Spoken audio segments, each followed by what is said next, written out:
Update कयूं पिया कि टंडो जाम खां जिते छरजेडी न्यूज़ जी रिपोर्टर मुनसिफ अहमद टालपुर मुताबिक़ टंडो जाम सूबाई वज़ीर शर्जील इनाम मेमून जी हिदायतनि ते संदसि फर्ज़ंद रावल शर्जील मेमून पारां ज़िले हैदराबाद जे यूनियन काउंसिल सावण खान गोपांग जे ग़रीब मिसकिन औरतुनि में 230 सिलाई मशीनूं विरहायूं हुयूं।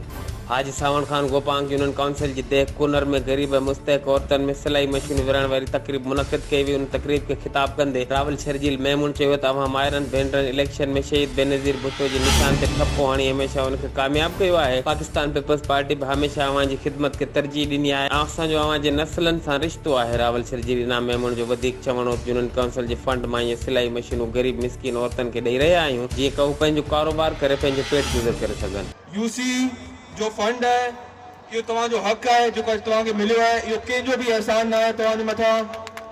शर्जील सिपाही भुट्टो का, शर्जील सिपाही भुट्टो का शर्जील हमारा हीरो है, शर्जील हमारा हीरो है, रावल हमारा हीरो है। हमारा भुट्टो यूसी सावण खान गोपांग में जेके असांजी लेडीज़ विंग जी अॻुवान आहिनि जेकियूं बि हिते कमु कंदियूं रहनि पिया शुरू खां वठी उन्हनि सभिनी जी बि तारीफ़ अॼु करणु घुरिजे।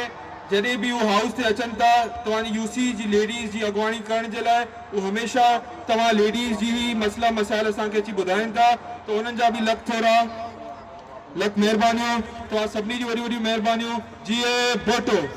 इन जो वधीक चवणो हो त पीपीपी मुखालिफ़ हमेशह ग़रीबनि जा हक़ खसिया आहिनि। मुल्क में मौजूदा मांग कई उन जो वाज़े सबूत आहे। रावल शर्जील इनाम मेमून चयो त तक में तरक़ियाती कमनि जो जार विछायो वियो आहे। इंशाअल्लाह अवां ऐं असांजो साथ सलामत रहंदो। उन मौक़े ते रावल शर्जील इनाम मेमून 230 ग़रीब मुस्तहक औरतुनि में सिलाई मशीनूं विरहायूं। हाजिल नवाज़ डायरी सावण खान गोपांग साले नायूं अली रज़ा ख़ासकेली मीर हसन टालपुर शाहिद अब्बासी समेत ॿियनि पार्टी अॻुवाननि ऐं कारकुननि वॾे अंग में शिरकत कई। HRJDO न्यूज़ ते इन वक़्त ताईं बस एतिरो ई। वधीक ख़बरनि ऐं अपडेट्स लाइ ॾिसंदा रहो HRJDO न्यूज़।